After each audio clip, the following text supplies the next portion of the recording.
Chilling tales for dark nights.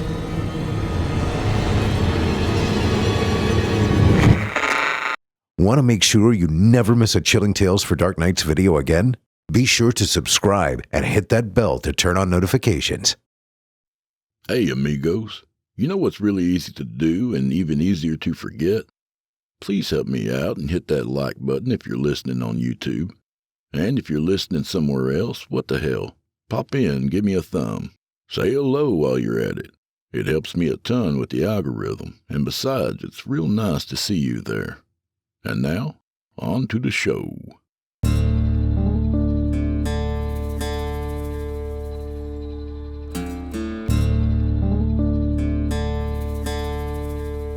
Oh, shit.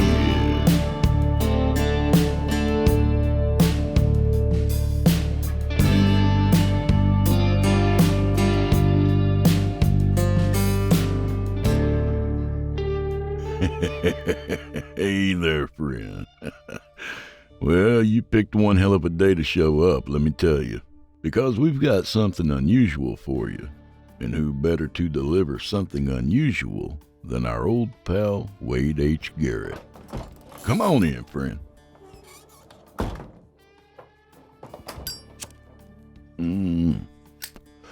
All right, so check out simplyscarypodcast.com, would you?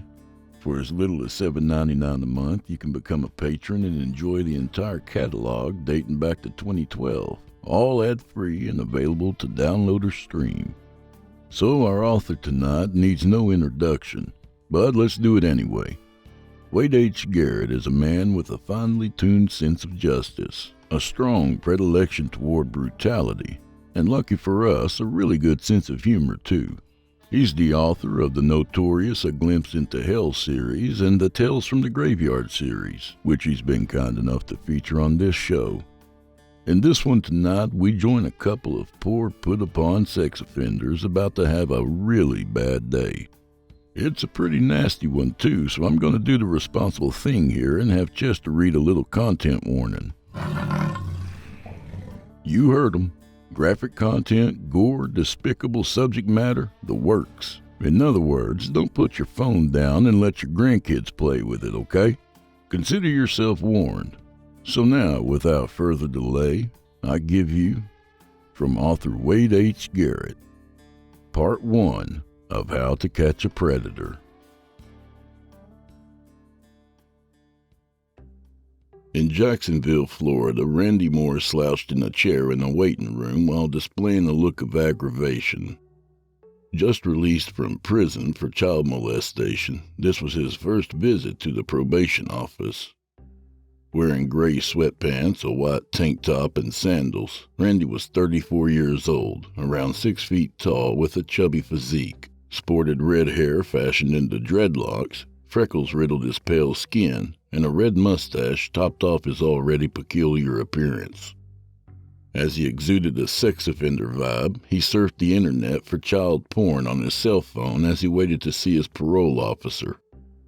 At the age of 23, Randy began molesting his 10-year-old niece. 2 years later, he impregnated her, followed by an investigation, then his arrest. A DNA test proved Randy was the father, and he was found guilty of child molestation. After serving 9 years out of a 15-year sentence, he was released early for good behavior. A few minutes later, a woman called out his name. Randy Moore? He quickly shoved his phone in his pocket. Yeah. Mr. Barnett will see you now. Randy swaggered into a small office and plopped into a chair. When do you want me to piss in a cup? Sitting at a desk, Andrew Barnett, an older man with a bald head and a thick mustache, opened a folder and began reviewing some documents. Just sit there and be quiet. I've been holding my piss all morning, and I need to take a leak. You can relieve yourself when we're done. I've got to go really bad, and I mean bad. Aggravated, Andrew pointed toward the door. There's a restroom around the corner. Randy quickly left the room. When he came back, he slouched in his chair while displaying a look of aggravation. If I'm not required to take a drug test, I'm not going to hold my piss anymore. Since this is your first visit, I need to go over the conditions of your probation. Before we start, I would like to record this conversation to ensure your rights are protected. Do you consent to being recorded? That's fine. Andrew sat a plastic container on his desk. Item number 1. Random drug testing will be performed. You need to leave a sample before you leave. Randy's eyes narrowed. Why didn't you tell me that before I took a piss? Andrew slid a checklist over to him. Item number 2. You cannot have any contact with the victim or the child you fathered. I'm sure you hear this all the time, but I was falsely accused of that. And that kid isn't mine. I'm not here to debate your innocence or guilt. Andrew glanced at Randy's file for a moment. A DNA test did confirm the child is yours. I don't know how that's possible. I'm not a child molester. Maybe she got my jizz off the toilet seat or something. Being a parole officer for almost 3 decades, Andrew dealt with a lot of scumbags and lowlifes who claimed they were innocent. But Randy's jizz off the toilet seat comment was a first. It doesn't work that way, son. And I've already told you I'm not here to debate your innocence or guilt. He pointed at his own copy of the checklist. Item 3. You'll have a mandatory curfew between 10 p.m. and 6 a.m. I can do that, I guess. You guess?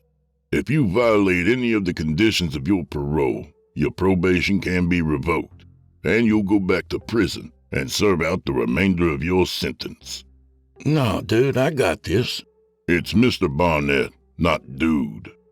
Sorry, man. No disrespect intended. Andrew possessed a no-nonsense demeanor, and he didn't have much patience for sex offenders. Item 4. You cannot live within 1,000 feet of a park, playground, school, or daycare. I don't. Item 5. You will need to register as a sex offender. I want to talk to you about that. I don't identify as a sex offender, child molester, or predator. And frankly, I find those labels offensive. Really? So what would you consider yourself? A map. What the hell is that? Randy handed Andrew a pamphlet. The front page displayed a flag with pastel colors of blue, red, yellow, purple, and pink, colors usually reserved for babies. Across the center of the flag was written, "Minor attracted people in their pursuit of dignity." When he flipped open the pamphlet, he scanned the message. Minor attracted people, MAPs, are individuals whose sexual and romantic preferences often draw them to underage people. Minor attracted people is an orientation, and it is not chosen by the individual, and usually reveals itself during puberty. We are all born with a predetermined sexual preference, meaning MAPs didn't choose their sexual preference no more than others get to choose their sexual preference, and they shouldn't be judged for it. MAPs are often misunderstood and are victims of misinformation and discrimination. It's often believed that they are dangerous, untrustworthy, and less human than everyone else. Many people are frightened by MAPs, including trained counselors, and they are often ostracized for their urges. A majority of MAPs lead lives of isolation due to prejudice, resulting in mental health challenges such as depression, anxiety, and suicidal thoughts. MAPs are people too, and their pursuit for dignity shouldn't be disregarded. When Andrew finished reading the pamphlet, he nonchalantly tossed it in a trash can and picked up where he left off. Item 6. You may not volunteer. An angered expression formed on Randy's face. Hold up, man. That was my personal property you threw away, and I was trying to talk to you about that. Don't interrupt me again. Okay, but you didn't even comprehend what I was trying to get across to you. I got it. Now sit there and be quiet. Andrew continued. Item 6. You may not volunteer or work for pay or any other place where children gather, including daycares, schools, parks, playgrounds, libraries, zoos, pet stores, theme parks, and malls. Item 7. You may not obtain or use a P.O. box without my approval. Item 8. You will be subject to a polygraph test at least once a year. Item 9. You may not view, own, or possess any pornographic or sexually stimulating material, including digital and physical media. What about Penthouse magazine? I already have a subscription. Item 10. You must keep a driving log, and you're not allowed to operate a motor vehicle alone without my approval. I don't have a car, so no problem there. Item 11. You cannot participate in any Halloween activities where children will be present. On Halloween, you must post a sign at your residence that states "No candy." All exterior lights must remain off, and you cannot display any Halloween decorations. But I live in an apartment complex. I can't control what my neighbors do. Item 12. You will need to successfully complete a sex offender treatment program. Wow, that's ridiculous. Last but not least. Andrew strolled over to a closet and pulled out a large sign that incorporated red letters plastered across a bright yellow background, then leaned it against his desk. You will need to display this at your place of residence at all times. Randy's eyes opened wide as he glared at the 4-foot wide by 3-foot tall sign that read, "Warning, Randy Paul Moore is a convicted sexual predator." Are you fucking joking? If it was a joke, would it be funny? Randy could sense Andrew took delight in his humiliation. You can't expect me to do that. It's embarrassing as shit. Displaying the sign outside of your residence is part of your probation. If you fail to meet any of these conditions, your probation can be revoked, and you'll go back to prison and serve out the remainder of your sentence. You've already made that clear. And why is it so damn big? To ensure everyone will see it. No, man. That shit violates my rights. How do you figure that? It just does. Andrew slid his copy of the checklist to Randy. Sign that. Why? So I'll have proof you were informed of these conditions. Randy quickly scribbled his signature on the document. You know, I'm a person too. This isn't fair. What you did to that young lady wasn't fair either. I already told you I was falsely accused of that. If you were falsely accused, I find it kind of odd that you would be carrying around a molester handout that promotes child molestation. It's not a molester handout. If you took the time to read it, you'd know that. Oh, I got the message. I don't think you did. And I don't appreciate how you've been treating me. I have rights like everyone else. Send the complaint to the molester protector. Wow. Someone needs to knock you off your pedestal. Andrew began writing in his folder. What are you writing down? I'm keeping track of your threats and lack of cooperation. That will be my word against yours, dude. Andrew nodded toward a wall-mounted camera. This conversation is being recorded. Randy's eyes narrowed as he studied the camera. Hold up, man. It's illegal to record someone in Florida. You think so? Yeah, I know my rights. Florida does have stricter privacy laws compared to other states, and usually prohibits the recording of private conversation. I told you I know my rights, and not only are you going to lose your job for this, but I'm also going to sue your ass. But Florida does allow recording when all parties consent. I didn't consent to shit. Before we started, I told you I would like to record this conversation to ensure your rights are protected. I also asked if you consented, and you said that's fine. No, I didn't. Andrew held up a remote control. Do you want me to play back the recording? He nodded toward a large flat-screen TV mounted to the wall. I can play it back on that 85-inch screen if you like. Knowing he did consent, he gritted his teeth as he grumbled. No, man, I'm good. That's what I thought. Andrew jotted a few things down on a piece of paper, then handed it to Randy. I've added some additional conditions to your probation. You can't do that. Sure I can. It's at my discretion. And because of the behavior you demonstrated here, you'll be required to complete an anger management course. Seriously? And you need to undergo a psychological health assessment. Why? Because you might be suicidal. Why in the hell would you think that? Andrew retrieved the pamphlet from the trash and stuck it in Randy's file. Your molester handout states child molesters face mental health challenges, including suicidal thoughts. Stop calling it a molester handout. And I'm not suicidal. It's just a brochure I printed from the internet. You're also going to be GPS monitored.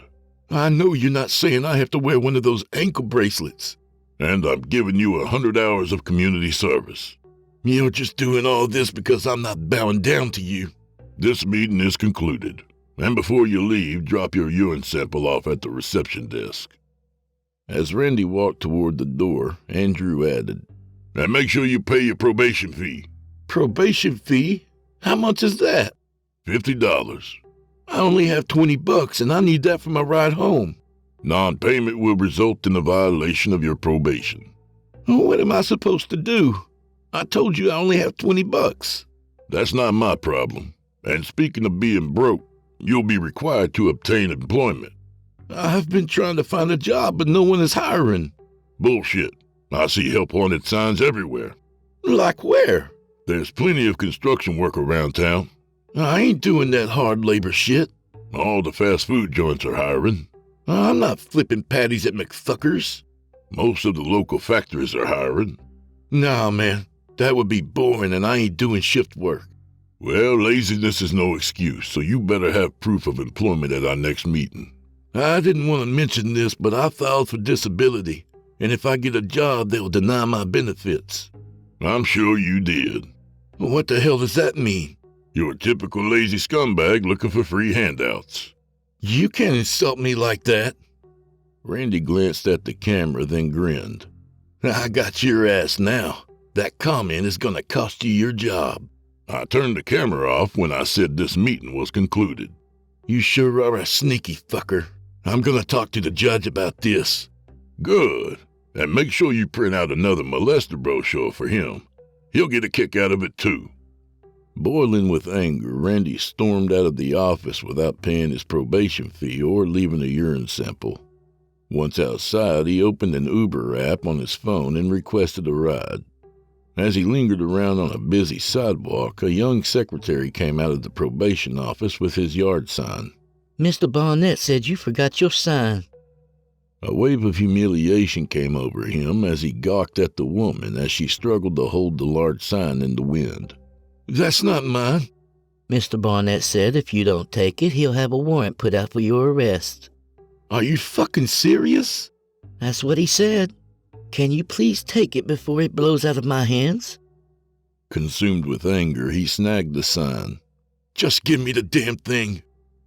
When she walked away, he tried to face the writing towards his body so others couldn't see it, but to his dismay, he found it was printed on both sides. He tried to fold it, but discovered the sign was made of laminated aluminum. As he stood on the crowded sidewalk waiting for his Uber, people were laughing and making snide remarks as they walked past him, and some were even taking pictures of him with his sign. Hey, y'all can't be taking fucking pictures of me. That's an invasion of my privacy. A few minutes later, his Uber showed up, but when the driver spotted the sign, the car quickly sped away. Frustration swept over Randy as he requested another ride. To his annoyance, the next driver did the same thing, and as the vehicle sped away, a woman yelled out of the window, Fuck you, pervert! On his third attempt for a ride, the vehicle didn't take off. Relief washed over him as he climbed into the back of a Nissan Cube. With the sign taking up a large portion of the rear seat, humiliation engulfed Randy. My friends made this sign as a joke, and they bet me $100 that I wouldn't take an Uber with it. The driver glanced into the rearview mirror as he drove down the street. It's all good, man. I'm in the same boat you're in. And I take it Andrew is your probation officer. Randy noticed the man looked like a hipster with his slicked-back haircut and thick beard. How do you know Andrew? Because he's my PO too, and those signs are his M.O. Yeah, it's fucking embarrassing, especially when I didn't do anything. Someone saw me pissing behind a dumpster and now I'm considered a sex offender. Same shit happened to me. I got drunk at a party and some lady said she saw my dick when I was pissing on a tree. Our laws in this country are really fucked up. I agree, man. Decent folks like us get fucked all the time. 20 minutes later, the driver pulled into a Section 8 apartment complex located in the La Villa district. You take care, bro, and don't let Andrew's bullshit get you down. I won't, and I'm glad I ran across you. It's good to meet like-minded people. I'm Mac, by the way. I'm Randy. He handed Randy his business card. Hit me up next time you need a ride. Will do, man. Randy marched into his apartment and slammed the door shut. Lounging on a couch, his roommate Jeff paused a video game as he gawked at the large pedophile sign. What the fuck, bro? Why you carrying that shit around? Engulfed with anger, Randy held it out so he could get a full view of it. Because my P.O. is a fucking dick. He said I have to put this in my yard, or my probation will be revoked. Oh, hell no. We can't stick that shit outside. It's embarrassing as fuck. Jeff Blackmore, also known as Papa Smurf, was 48 years old, short and fat, sported bright red hair fashioned into a faux hawk hairdo, and a long gray beard hung from his face. Large gauges drooped from his ears, studs lined his left eyebrow, and a tattoo of Papa Smurf covered the right side of his neck. At 37 years old, Jeff abducted a 5-year-old boy from a playground and molested him. After serving 10 years in prison out of a 15-year sentence, he was released early for good behavior and now on parole. Jeff met Randy at a Chuck E. Cheese, and being convicted child molesters, a bond quickly formed between the two men, not out of friendship, but out of necessity and sticking to one's kind. Randy slid the sign behind the bookcase, placing it next to Jeff's sexual predator sign. I'm telling you, dude, that guy was a real fucking prick, and he's making me register as a sex offender. Did you show him the brochure? Yeah, but he didn't give a shit. In fact, I have to take a mental evaluation because of it. Seriously? Yep, and on top of that, the fucker is making me take an anger management class, wear a tracking device, and do 100 hours of community service. Wow, what a fucking dick. But the worst part is the asshole is making me get a job. Jeff was already on SSI and teaching Randy how to manipulate the system. Well, that's bullshit. Did you tell him you have a bad back? I never had a chance. Randy plopped in a recliner and pulled out his phone. That dude fucked with the wrong person. I'm gonna send a complaint to the probation department and leave his ass some fucked up reviews. Within a few minutes, Randy lost interest in his quest for retaliation and began searching the internet for child pornography. Around 3 p.m., the doorbell rang, prompting Jeff to pause his video game. I wonder who that is. A fearful expression came over Randy. Oh shit, it might be the cops. In a panic, Jeff quickly rose to his feet. Why? I was pissed off when I left the probation office and didn't leave my urine sample or pay that asshole his money. Jeff crept to a window and peered through the blinds. Relax, dude. It's just UPS. Still worried, Randy eased open the door and peeked out. A wave of relief washed over him when he spotted 2 large boxes sitting on the porch. Damn, that scared the fuck out of me. You better go back and take care of that shit before your P.O. sends the cops over here for real. Jeff wasn't concerned about Randy's well-being, but only worried about himself, knowing if the police showed up, they might search the apartment and find his personal stash of child pornography. I don't have the money to pay my probation fee. Yeah, how much is it? $50. Well, I don't need the fucking cops snooping around, so I'll loan it to you. Thanks, man. He grabbed the boxes and shut the door. These are heavy as fuck. What the hell did you order? Well, I didn't order anything. Oh. Randy sat the boxes on the coffee table, then examined their shipping labels. I didn't order anything either, but one is shipped to me, the other to you. Well, who are they from? Some company called Guilty Pleasures. Guilty Pleasures? Intrigued, Jeff grabbed a knife from the kitchen. Let's open them up. Jeff quickly cut open the boxes, and when he removed the top layer of newspaper from his box, confusion came over him. What the hell? Randy's eyes grew huge as medallions as he peered down into his own box. On the bottom, nestled in newspaper, lay a full-sized replica of a toddler wearing a black BDSM mask, and between its legs appeared to be a slot for sexual penetration. Dude, Did you get these from the dark web? No, I already told you I didn't order anything. Someone must have sent these to us by mistake. Noticing how realistic his doll appeared, Jeff touched its face. It's made out of hard plastic, but the damn thing looks real. Randy spotted a tag hanging from the doll's toe with his name written on it. My name is written on this tag, so these were sent to us on purpose. He wanted to stick his finger into the doll's vagina, which appeared to be a pocket pussy made of soft latex, but he decided to keep his excitement hidden. Well, I don't know why someone would send me this shit. I'm not into kids, and I find it very insulting. Secretly excited as well, Jeff noticed his doll was black and incorporated a penis with a pocket anus. I'm not into kids either, and I find it extremely offensive that someone thought I'd be interested in this. Someone must have done this as a prank, and whoever it was must have looked you up on the internet and dragged me into this. Why in the fuck would you say that? How else would they know to send you a boy doll, and a black boy at that? An angered expression formed on Jeff's face. You know I was falsely accused of that shit. I'm not fucking gay or into kids, and I can't believe you'd insult me like that, you fucking prick. I didn't mean to upset you, bro. I was just saying, since that information is under your profile, someone must have looked you up. What about you? Maybe someone looked your ass up and dragged me into this. I'm not registered yet, so that couldn't have happened. And I wasn't trying to piss you off. I'm just trying to figure out who did this. As Jeff pondered the situation, specifically that his doll happened to be black and a boy, the thought of Randy ordering them crossed his mind. Hold up. You're the one who ordered these. No, I didn't. Your doll is wearing that creepy sex mask, and no one else knows you're into that bondage shit, so you must have ordered them.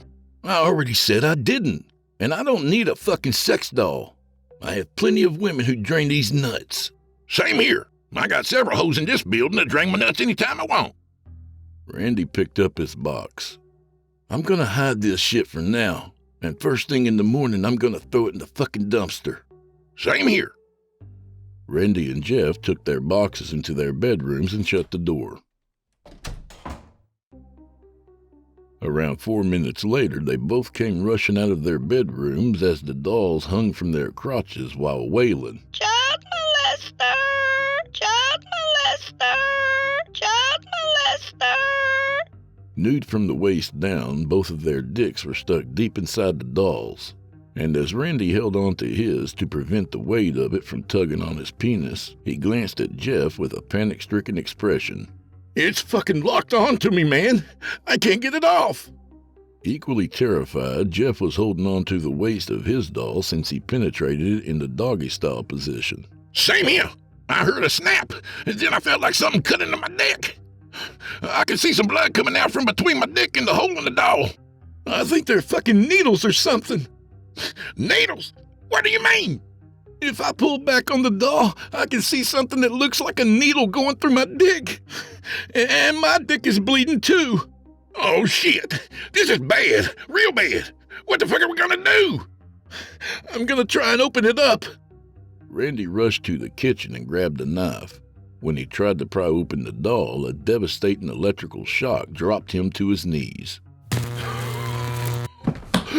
Oh my God! The fucking thing just electrocuted me! Jeff grabbed a hammer, and when he whacked his doll in the back of the head, an electrical shock buckled his legs. Oh fuck! I just got zapped too!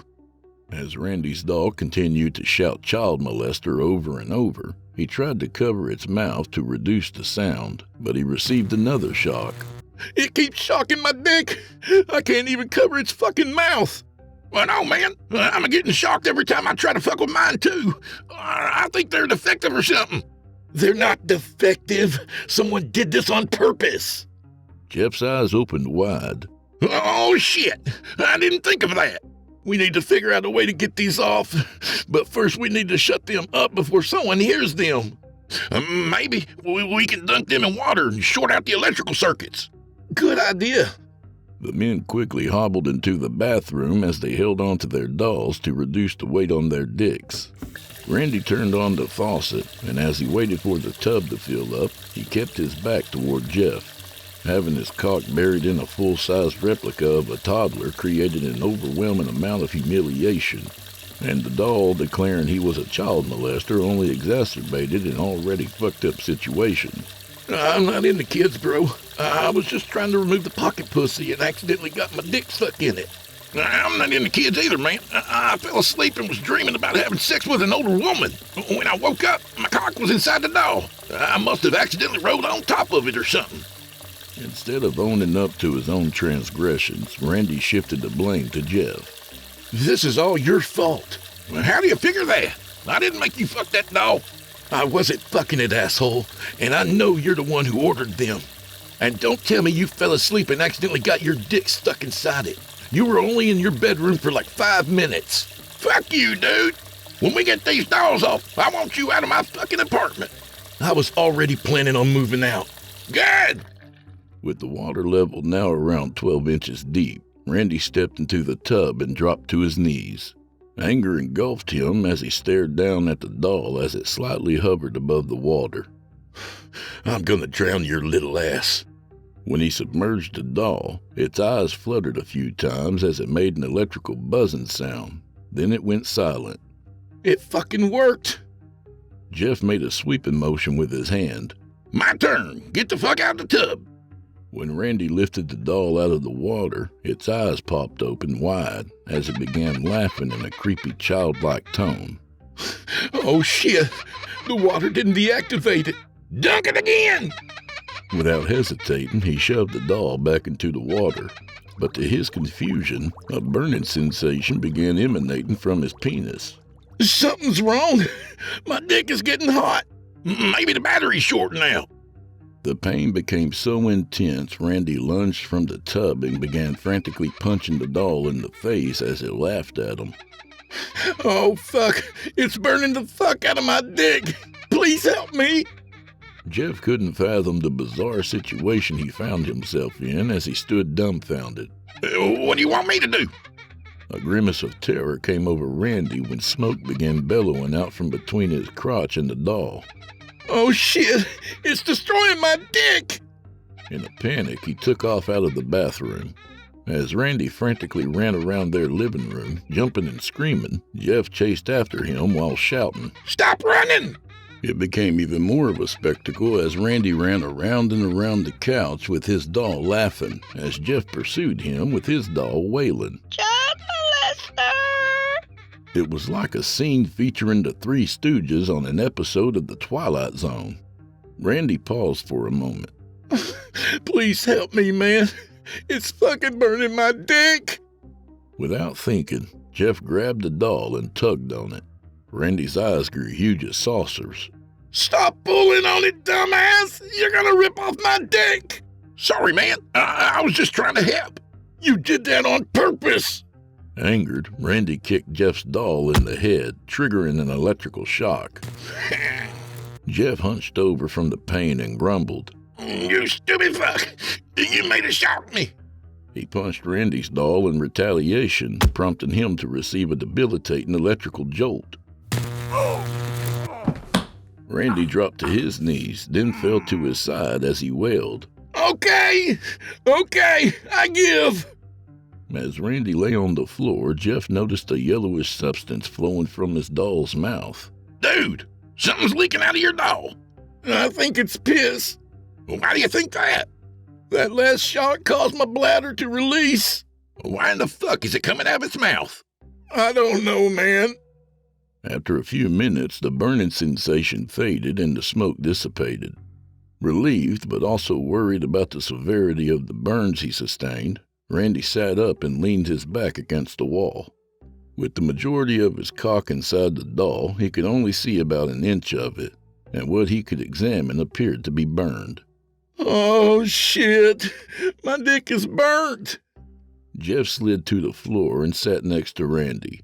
What the fuck are we gonna do, man? I don't know. To Randy's dismay, his doll stopped laughing and began wailing child molester again. I can't believe this shit is happening. I know. Should we call the police or an ambulance? I don't know, man. That would be embarrassing as fuck. and they won't believe we got our dick stuck by accident. But if we try to get them off ourselves, we'll just get shocked or burned.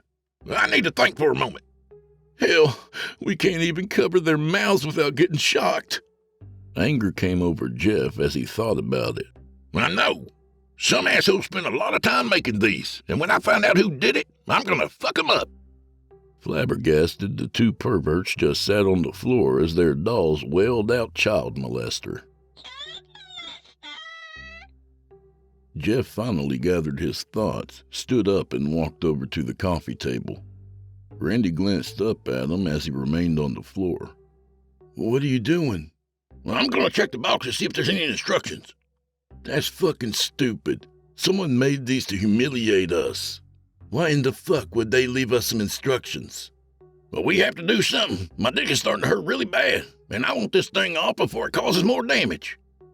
When Jeff removed the bottom layer of newspaper, he found the box empty. Damn it! There's nothing in here. I told you. He started to walk away, but his eye caught a glimpse of a drawing mixed in with the newspaper. I think I found something, dude. What is it? He unfolded the page and discovered an exploded diagram. I think it's a blueprint of my doll. Seriously? It looks like it. Randy scurried over to his box and quickly found the same drawing intermingled with the layers of newspaper. The page mimicked an actual section of the newspaper with a headline that read, "How to Catch a Predator." The center portion of the page featured an exploded view of the doll, and each of the separate parts displayed a number. Sections of text surrounded the drawing. One described the listed parts, another looked to be a set of guidelines or instructions, and the third one appeared to be a manifesto. Randy knew someone purposely disguised the page to blend in with the newspaper. Some sneaky fucker didn't want us to find these when we first opened the boxes. With the headline titled "How to Catch a Predator," he knew the dolls were deliberately sent to him and Jeff. Jeff felt nauseous as he examined the drawing. You were right, man. Needles are binding our dicks inside the dolls. Item 3 shows there's 7 of them, and they're going all the way through our dicks from one end to the other. And per the instructions, the needles engaged only at full penetration during ejaculation. I'm sure they did. Whoever did this is an evil motherfucker. And for the record, I didn't come in the fucking doll. I didn't either. Jeff continued scanning the paper. Number 4 shows the electrodes, and the directions say if the doll is tampered with, the parasite will receive an electrical shock. And number 5 shows a heating element, and it says if the doll is submerged in liquid, the parasite will receive a burn. And number 6 mentions that the parasite will get shocked if the doll is covered for concealment or to reduce the sound. Well, we already figured that shit out, and the parasite comment is starting to piss me off. It's pissing me off, too. I'm not a fucking parasite. A look of surprise came over Jeff as he studied the schematic diagram. I figured out why pee came out of your doll's mouth. The drawing shows a hose that runs from the end of the pocket pussy to the doll's head, and the description refers to it as a urine tube. Randy seemed distracted and didn't respond. Did you hear what I said about the urine tube? No, man. I'm reading the message from the asshole who sent me this doll. What part are you looking at? It's at the very top of the page. Jeff began scanning the section. It's going on and on about the lasting effects of sexual abuse and how child molesters are the parasites of society. Skip past that bullshit and read the bottom portion. Jeff's eyes narrowed as he read. Jeffrey Hugo Blackmore, also known as Papa Smurf, lured 5-year-old Aiden Neville Robinson from a playground using the temptation of candy. He felt nauseated as the author described the explicit details of the sexual assault that took place in a nearby restroom. He then learned Aiden committed suicide at the age of 14 after suffering from severe depression related to his molestation. The last sentence read, "This doll was handcrafted with love and dedicated to the memory of Aiden Neville Robinson." What a fucking asshole! And he has me mixed up with someone else. I didn't do this shit. Randy's page also went into detail about him molesting his 10-year-old niece, which resulted in her impregnation at the age of 12. Same here. It talks about some shit I didn't do either, and it's dedicated to that lying whore. I can't believe this shit is happening. I already served time for something I didn't do, and now this. I know, man. I'm in the same boat you're in. A frightful expression came over Jeff as he began studying the diagram again. Oh, fuck! Check out number 7. Randy glanced at the drawing, observing number 7 looked like a small cylinder with tiny hoses that ran to the needle in his penis. What the fuck is that? The description says it's a formaldehyde injection system. The needles are perforated, and if the doll is x-rayed, scanned, frozen, heated, exposed to magnetism, including an electromagnetic pulse, or severely damaged, the chemical will be injected into the penis, resulting in a penectomy. He glanced at Randy with a grimace of terror etched across his face. Isn't formaldehyde the same shit they use to embalm dead bodies? Yeah. And what the fuck is a penectomy? Randy quickly searched the internet on his phone. It's where the penis is removed through surgery. Oh, fuck! Out of concern, Randy searched the internet for the effects of formaldehyde on a living person. This is bad. Real fucking bad. What's wrong? Formaldehyde causes living tissue to die, and accidental injections usually result in the removal of the contaminated flesh, or an appendage or limb to be amputated. Then we won't try to remove the dolls. We can't just leave them on our fucking dicks. Well, I know that. Maybe we can wait until the batteries go dead. What does the directions say about the life of the batteries? Jeff scanned the drawing and located 2 batteries. There are 2 of them. Number 12 and 13. He quickly read the description. It says the batteries are lithium-ion and they can last up to 6 weeks. The color drained from his face as he continued reading the description. Now what? If the primary battery is drained, the formaldehyde injection system is automatically activated, which is powered by the second battery. Randy scowled. Of course it is. This shit is getting more fucked up by the minute. It gets worse. There's also a countdown timer that will initiate the formaldehyde injection system. Oh shit. How long do we have? It just has a range between 4 hours and 3 days. That's fucking vague. Yeah, it is. So now what? Well, it's obvious we can't just wait until the fucking batteries go dead or wait until the timer goes off. So I guess we're gonna have to call 911. I agree. Well, I don't think we have a choice. But what are we gonna say? I have no idea. The asshole that made these screwed us good. There's nothing we can do about it right now. We just need to focus on what we're gonna tell the cops. I know. But when I do get this shit off, I'm gonna find the fucker who did this to us. I'm right there with you. So, do you want me to make the call or do you want to do it? Physically and mentally drained, Randy shrugged his shoulders as he grumbled in frustration. It doesn't really fucking matter. Just do it and get it over with. Jeff dialed 911 and put his phone on speaker so Randy could hear. A moment later, a female dispatcher answered. 911, please state your emergency. This is Jeff Blackmore. Me and my roommate need... With the doll's wailing child molester, the dispatcher could barely hear him. Ma'am, I'm having a hard time hearing you with your children in the background. Can you please move to a quieter location? First off, I'm not a woman. I'm a man. And no, I can't move to a different location. The sound is coming from... Ma'am, I still can't hear you. Can you... The dispatcher paused for a moment. Hold up. Why are the children yelling child molester? Are they in immediate danger? Jeff raised his voice so the operator could hear him over the dolls. It's not kids making the noise, it's dolls. The phone went silent for a moment. Is this a prank? No, it's not a prank. Someone snuck into our apartment and drugged us when we were asleep. When we wake up, these dolls were attached to us, and we need help getting them off. Randy gave him a thumbs up. Good excuse, bro. The dispatcher remained silent. Are you still there? Misuse of 911 services, including making a false alarm or reporting false information, is a misdemeanor of the first degree. I already told you this isn't a damn prank. Please explain your emergency again and speak louder so I can hear you. I don't know how to explain what's happening because it's embarrassing. Can you just send the cops or an ambulance to our apartment? I need to know the details of your emergency before I can dispatch an officer or medical services. Like I said, someone snuck into our apartment and drugged us. When we wake up, we found our penises stuck inside some dolls and we can't get them off. I think the person is some kind of pervert or something. The dispatcher hung up. Jeff peered at Randy with an aggravated expression. The fucking bitch hung up on me. Call her ass back. Jeff dialed 911 again. A male dispatcher answered. 911, please state your emergency. This is Jeff Blackmore. I was just on the phone with y'all, but the call was dropped. Please state your emergency. Jeff explained everything again, resulting in the dispatcher hanging up on him. What the fuck, bro? They keep hanging up on me. Call them back, but this time don't mention the dolls. Just say I'm having a heart attack. That'll get their asses over here. But they'll still hear the fucking dolls and ask about them. Just say it's coming from the TV or something.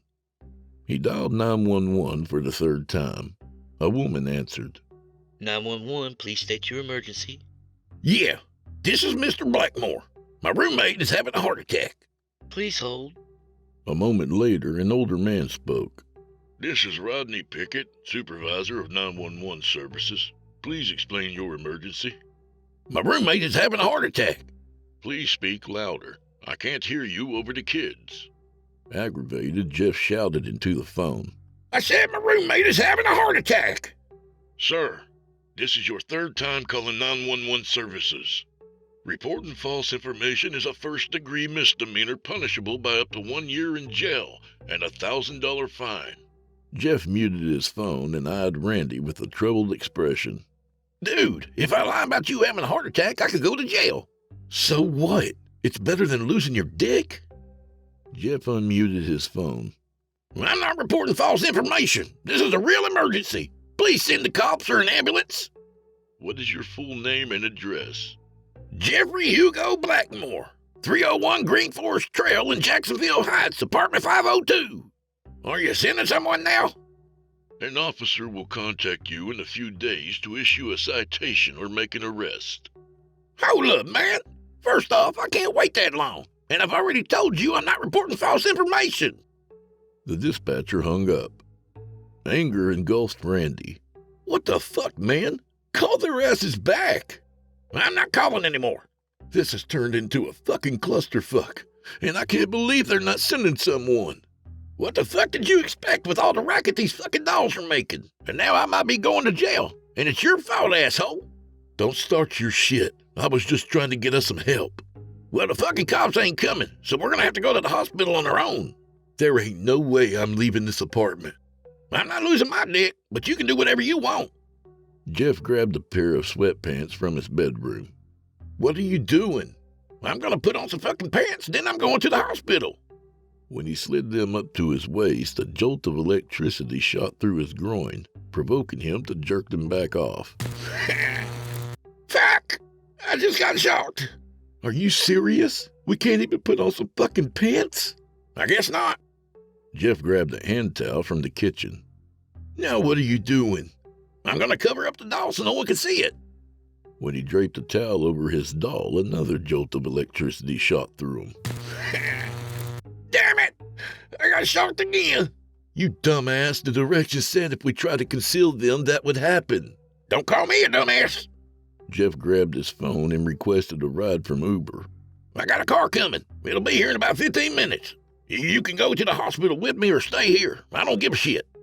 Randy glanced at the clock and noted the time of 4:45 p.m. Should we wait until dark? My dick is starting to hurt really bad, and I just want to get to the hospital. I guess if you're going, I'll go too. Then take that creepy sex mask off your doll before we head out. It makes you look like a deviant. I'm a deviant? Dude, your doll is a boy, and your dick is stuck in his ass. I told you I accidentally rolled on top of it when I was asleep. Whatever, dude. I don't want to argue. He began to remove the BDSM mask, but a shock radiated out from his groin. Damn it! It lit me up when I tried to remove it. Then I guess you'll just have to leave the damn thing on there. Remembering what happened the last time he tried to take an Uber, Randy held up a business card. Cancel your ride. I'm going to call Mac. Who in the fuck is Mac? He's the Uber driver who gave me a ride home from the probation office. The first two drivers wouldn't even pick me up because of the damn sign. If a sign freaked those fuckers out, what do you think will happen when they see these dolls? I didn't think of that. Do you think he'll give us a ride? Yeah, he's a cool dude. Then give him a call. Randy dialed the number several times, but it kept going straight to voicemail. He's not picking up. Jeff glanced at his phone. I guess we can still take my Uber. It's only a few minutes away. Only wearing a t-shirt and flip-flops, a crippling amount of anxiety came over Randy as he supported his doll. Are we really leaving our apartment? Everyone is going to see us. We don't have a choice. I don't know if I can do this, man. Maybe we should hide our faces. I was already thinking the same thing. Let's see what we can find. After searching the apartment for something to conceal their identity, Randy decided to use a brown paper bag. He cut out holes for his eyes, then pulled the bag over his head. What do you think? That'll work, man. Jeff covered his head with a white pillowcase with holes cut out for his eyes. What about mine? With Jeff's spiked hairdo, the top of the pillowcase came to a point. It looks like you're wearing one of those Klan hoods. He pushed down the top of the pillowcase a couple of times. Did that fix it? No, man. You got too much gel in your hair. Fuck it. Dude, we're in the fucking ghetto. You can't go outside wearing that shit in this neighborhood. I don't have time to change it. The driver's almost here. I can't believe we're actually doing this. You know this is embarrassing as fuck, right? Let's just head down to the parking lot and get it over with. But what if the driver takes off on us? I've already thought of that. I'm going to run to the car and get in before they do. Good idea. But what if they refuse to drive us? Jeff grabbed a knife from the kitchen. Then I'll make them. Dude, your ass will definitely be going to jail if you do that. Like you said, it's better than losing my dick. Are we really doing this? Yep, and it's time to go, so let's get the fuck out of here. Jeff took off out the front door, followed by Randy. Randy and Jeff lived on the 3rd floor, and traversing the stairs deemed to be more difficult than first anticipated. With the dolls throwing off their center of gravity and with no hands available to hold on to the handrail due to supporting their dolls, the two perverts were forced to take slow and cautious steps to ensure they wouldn't slip and fall. To make the situation worse, the sound of the dolls shouting child molester not only resonated throughout the building, but also provoked some of the residents to come out of their apartments. A few of the spectators just stood dumbfounded as they observed the perverted display. Others began shouting obscenities and making threats. The same reaction happened with people coming up the stairs. Some fled in the opposite direction. Others just stood off to the side in a state of confusion, and some became aggressive and were yelling vulgarities and making threats, specifically toward Jeff because of his white hood. About halfway down the stairs, the two perverts came upon several black men. At first, the men just stood speechless. Then anger swept over them when they noticed the dolls. What the fuck? Check out these sick motherfuckers.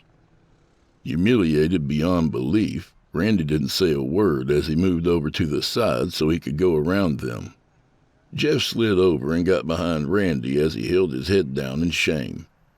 As Jeff passed by the men, one of them snatched a pillowcase from his head and shouted, "Out to beat your ass, punk!"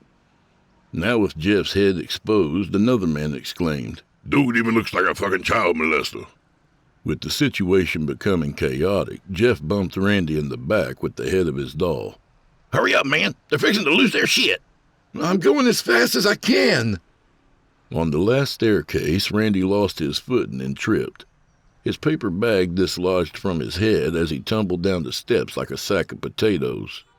As his body flopped around, he desperately held on to his doll to prevent his penis from being ripped off.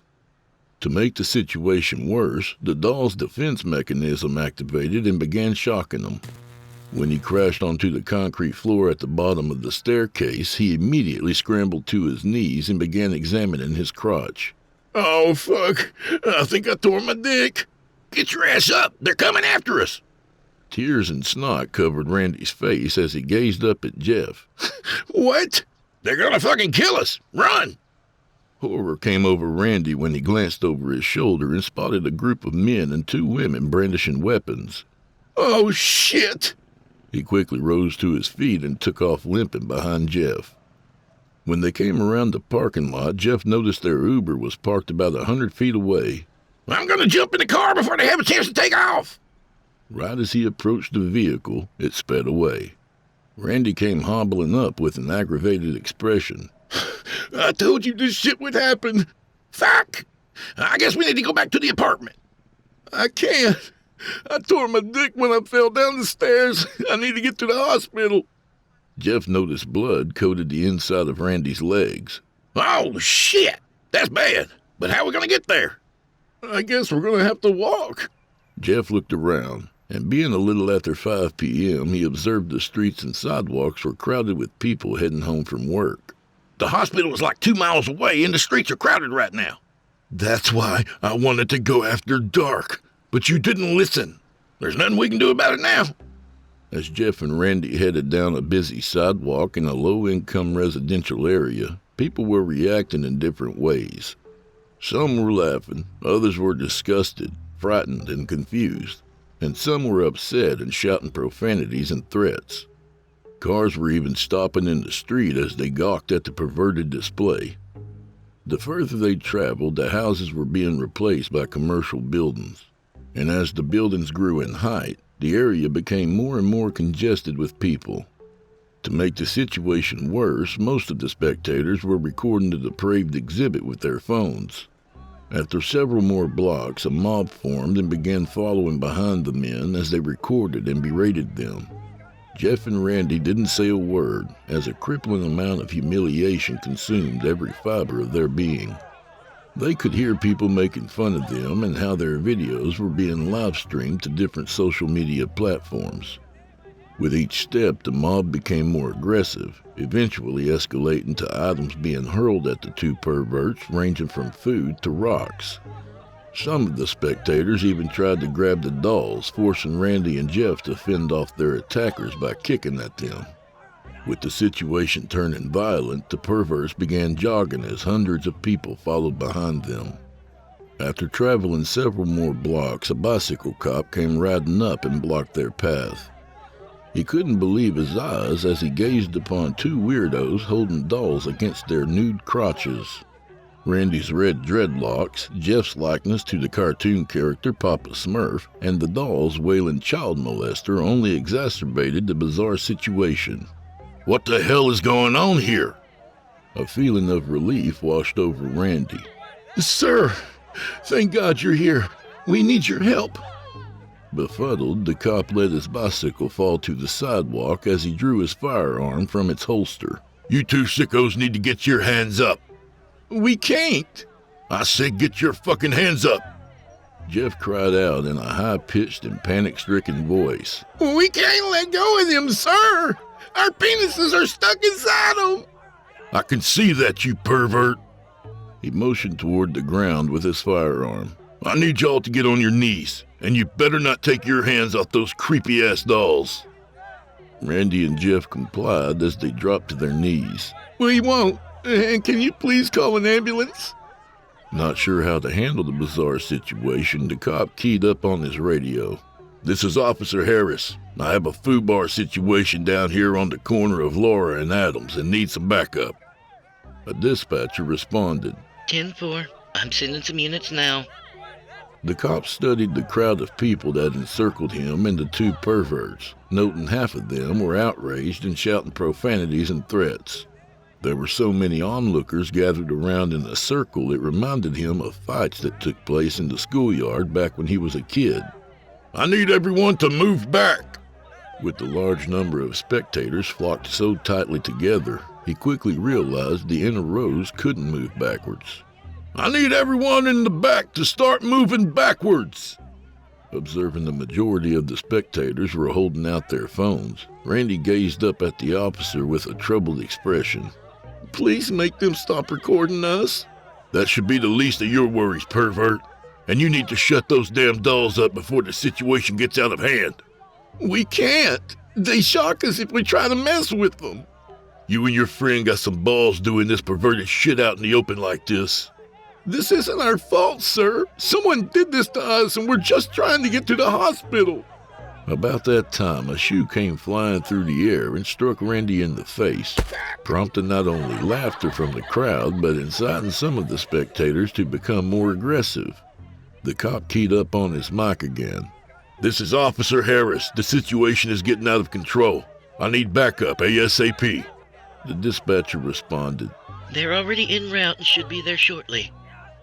Knowing if he didn't take control of the situation, the mob could become violent, with some of the more aggressive individuals wanting to see Randy and Jeff chastised. His only option was to show a display of aggression and arrest the two perverts. Get your asses on the ground and put your hands behind your back. You're both under arrest. A frown came over Randy. Why? We haven't done anything wrong. Indecent exposure and inciting a riot. Now get your ass on the ground, asshole. Inciting a riot? I'm the one who got hit with a fucking shoe. Becoming frustrated, the cop shoved them to the ground. I said get on the fucking ground, dumbass. I'm trying to de-escalate the situation. Randy and Jeff couldn't get on their stomachs due to the dolls, so they lay on their sides as Officer Harris handcuffed their arms behind their backs. Once the two perverts were secured, he addressed the mob. They have been placed under arrest, so I need everyone to go on about their business. They ignored his command as they continued shouting profanities and threats. Without warning, a fat woman wearing a bright yellow shirt lunged from the crowd and grabbed Jeff's doll. He wailed at the top of his lungs as she began dragging him across the sidewalk by his dick. As people attempted to grab Randy's doll, he rolled onto his back and began kicking at them from the ground. His new position also created a lot of tension on his penis as his doll hung off the side of his waist. Terrified, he began yelling at the cop for help. Please get them away from me! To Jeff's confusion, the woman took off with his doll and quickly disappeared into the crowd. When he glanced down at his crotch, a grimace of terror came over him when he saw blood spewing from his crotch. Oh my God! She pulled off my fucking dick! A wave of horror washed over Randy as he frantically kicked at his attackers.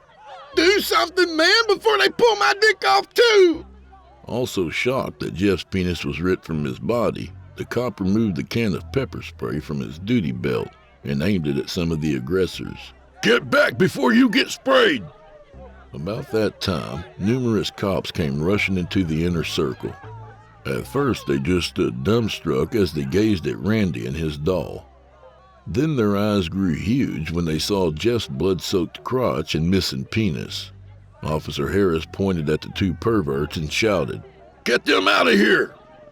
As a handful of cops created an opening, two officers escorted Jeff through the crowd as he exclaimed, Please find that fat bitch! She has my fucking dick! Another officer tried to help Randy to his feet, but with his hands secured behind his back, he couldn't support his doll. I can't stand up! My dick is stuck inside the doll! Can you carry it for me? The cop glared at Officer Harris. I'm not touching this damn doll. Aggravated, Officer Harris quickly removed the handcuffs. Get your ass out of here! Randy grabbed his doll and took off limping without hesitating. The cops shoved the perverts into the back of an ambulance.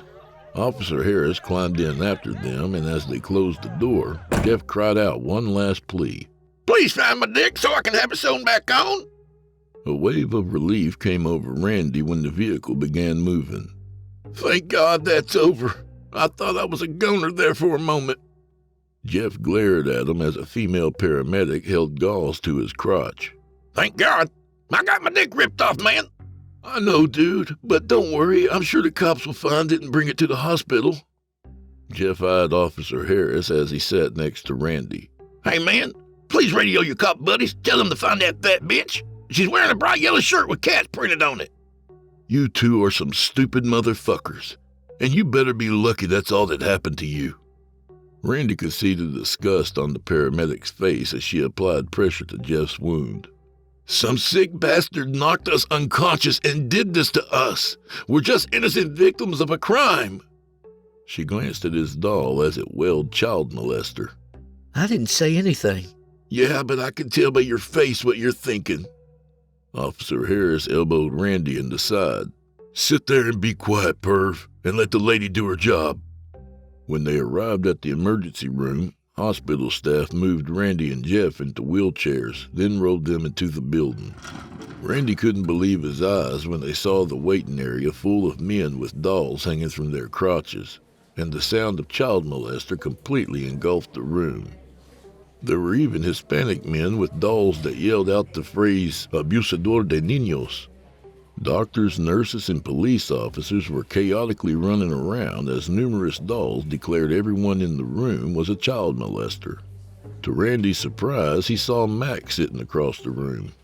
With all the dolls in the room making so much racket, he leaned close to Jeff and yelled, "See that dude with the beard sitting next to the reception area?" Jeff nodded. "Yeah, that's Mac, my Uber driver I was telling you about earlier." When Mac noticed Randy and Jeff were staring at him, he came rolling up in a wheelchair. "Hey, man, can you believe this shit is happening?" Randy pointed at his own ear. "I can't hear you." Mac rolled closer to him, then raised his voice as he repeated himself. "Can you believe this shit is happening?" "Hell no, it's fucked up."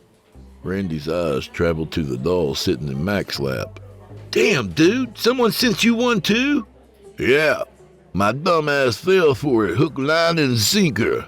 And apparently thousands of these dolls were sent to people across the country by Seth Coker." "Who in the fuck is that?" "You know, that vigilante dude that's always on the news." His eyes opened wide with disbelief. "Are you serious?" "Yeah." "How do you know that?" He pointed at a wall-mounted TV. "It's all over the news." Randy noticed the news confirmed Mac's story, stating thousands of booby-trapped dolls were sent to convicted child molesters across the country by a vigilante known as Seth Coker. The news stated hospitals across the country were being flooded by men who fell victim to the mischievous stunt. Anger washed over Jeff as he glared at the screen. "This wasn't a mischievous stunt. It was a cruel and sadistic assault, and because of it, I got my fucking dick ripped off." Randy grabbed Jeff's shoulder. "It'll be all right, man. The doctors can sew it back on and you'll be good as new." "Yeah, if they can find the damn thing." "I'm sure the cops are looking for it as we speak." "They better be." Randy glanced around the room and observed the facial expressions on the other men as their dolls wailed child molester. He could see the humiliation plastered across their faces as they waited for a doctor. Feeling ashamed, he eyed Mac with a troubled expression. "I didn't have sex with this doll. I was trying to take it apart and accidentally got myself stuck inside it." Equally mortified, Jeff lowered his head. "I accidentally rolled on top of mine when I was asleep." Mac shrugged his shoulders. "I ain't gonna lie. I fucked the damn thing. It is what it is." He glanced at the sheet covering Jeff's waist. "How did you lose your penis, bro?" "When I was in handcuffs, some fat lady grabbed the doll and ripped it from my body." His eyes grew huge as medallions. "Oh, shit. That's messed up, dude. That bitch better hope I don't find her ass. And I'm gonna sue that cop for violating my rights and not protecting me when I was in his custody." "I don't blame you, man. And you're not the only one that's happened to. Several men have come in here with missing dicks. I'm not sure if someone else did that to them or if they did it to themselves, but they're with the doctors right now." "Do you know what the wait time is to see a doctor?" "Those guys got to the back pretty quick, but that was before the waiting room got full." "Well, how long have you been in here?" "About 2 hours." His eyes opened wide. "Seriously?" "Yeah." Frustration came over Randy. "Why's it taking so damn long?" "I've overheard some of the nurses mention that the doctors don't know how to remove the dolls. When they x-rayed or scanned them, some type of chemical was injected into their dicks. Same thing happened when they tried to open the dolls. And apparently the doctors had to amputate their dicks because of the chemical." "It's formaldehyde." "How do you know that?" Randy pulled a sheet of paper from his sock. "Did you not find the schematics that came with your doll?" "Nah, man, I drove straight here after the damn thing latched onto my dick." "They need to hurry their asses up. I'm almost to the 4-hour mark and my timer could go off." "What are you talking about?" "The dolls have countdown timers that will automatically inject the formaldehyde into our dicks." Up to this point, Mac didn't seem too concerned with his situation. He assumed the doctors would eventually find a way to remove the dolls. But now, realizing the dolls possessed a timer, he became worried. Are you serious? Yeah, it's in the schematics. How long do we have? It's between 4 hours and 3 days. That's vague as fuck. I said the same thing, and I'm almost to the 4-hour mark. Mac glanced at the time displayed on his cell phone. Damn, it's been almost 6 hours for me. You need to give your schematics to the doctors and tell them about the timers. It might also help them find a way to remove the dolls. That's a good idea. Randy rolled his wheelchair over to the reception desk and held out his schematics. Can you give this to the doctors? It's a schematic diagram of my doll. The nurse displayed a look of revulsion as she shook her head. The sight of numerous men sitting in wheelchairs with dolls perched on their laps not only appalled her, but the chaotic sound of child molester echoing out was almost too much to bear. Randy's peculiar appearance combined with his doll wearing a BDSM mask only disgusted her further. They already have several copies. Please go back to where you were sitting. But my copy might be different and it could help them find a way to remove it. She snatched the paper from his hand as she grumbled to herself. It's what you get for fucking kids. What did you say? I said it's what you get for fucking kids, pervert. You can't talk to me like that. Please go away before I call security. Randy rolled up to Jeff and Mac with an aggravated expression. I gave it to that bitch over there, but she said the doctors already have several copies. Mac shrugged his shoulders. That's a good thing, so there's no reason to be upset. I'm not pissed about that. She called me a pervert and said this is what I get for fucking kids. Wow, what a cunt. You need to file a complaint against her ass. I am when this is over. Suddenly, everyone became quiet in the waiting room as the dolls continued repeating child molester. Randy and Jeff noticed the news was displaying videos taken by people all over the country. The clips were collected by the news channel from various social media platforms, meaning people from around the world were not only seeing but sharing the videos, creating an enormous amount of humiliation for the perverts who fell victim to Seth Coker's antics.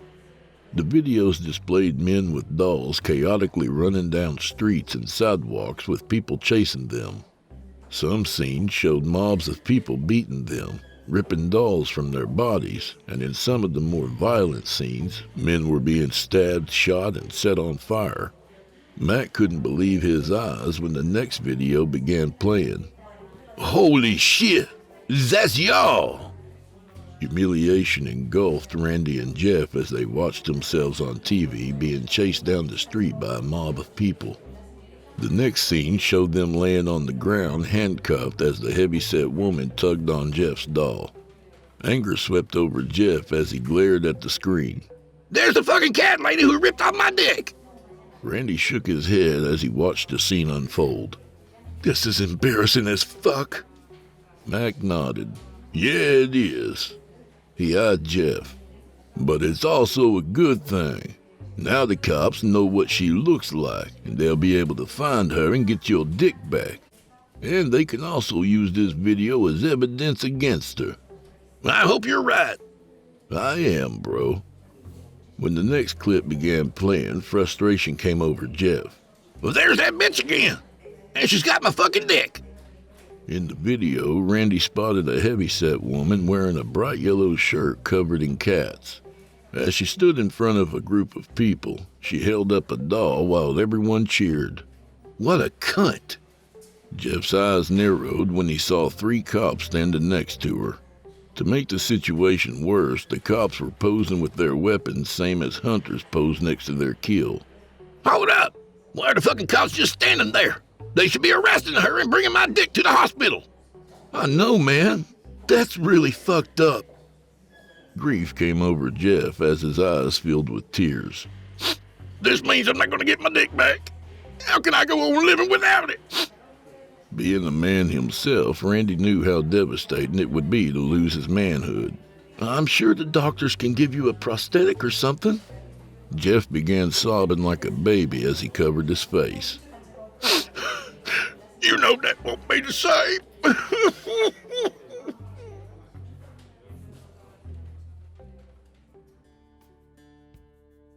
And that was part 1 of How to Catch a Predator by Wade H. Garrett. And be sure to come back next week for the finale. It's every bit as lighthearted and feel-good as this one was. Hey, a little about the author. Wade H. Garrett is an American novelist specializing in the extreme horror and supernatural horror genres, and he primarily writes about vigilante justice and tales of retribution. Wade's books are extreme, so if you're still clutching your pearls after this one, well, use your best judgment. For tales of raw, unfiltered vigilante justice where society's predators and scum meet their brutal fates, check out Wade's 7-book series, A Glimpse into Hell, available on Kindle, paperback, and Audible, many of which are narrated by yours truly, with more to come. Hey, thanks, Wade. And do old Drew Blood a favor, would you? Subscribe to his podcast wherever you do your listening and leave him a 5-star review and a kind word, even if you're listening on YouTube. He needs soldiers on all fronts to win this battle, and he appreciates it. To hear a premium ad-free edition of tonight's and all the other episodes, visit simplyscarypodcast.com today and click Patrons in the upper menu. You'll find yourself at chillintalesfordarknights.com, where you can become a patron for as little as $5 per month and get access to their entire audio archive, all ad-free and available to download or stream. Thank you for your time and for supporting our sponsors. When you support our sponsors, you support this show. If you happen to use Facebook, Twitter, Instagram, or YouTube, you can follow and subscribe to Chillin' Tales for Dark Nights there, where you'll get all the latest updates and new releases and have the chance to interact with them each and every week. Oh, and you can find Drew Blood on Facebook and Instagram, and sometimes Twitter. The Drew Blood's Dark Tales podcast is accepting submissions, friend. If you've got a story or two you'd like to be featured on the show, send it to drewbloodhorror@gmail.com. If selected, you'll get the full treatment, 10 bananas.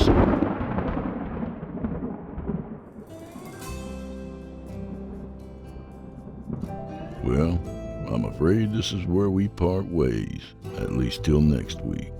So grab a drink for the road, friend, and stop covering your crotch like that. It's only a story. So may the wind be at your back, and may the road rise up to meet you. And be sure to pop in next week when we answer the pressing questions. Will Seth show any mercy? Will Jeff get his dick back? Only time will tell. And until then, go fuck yourselves. Oh, this was a fun one. Good night, y'all.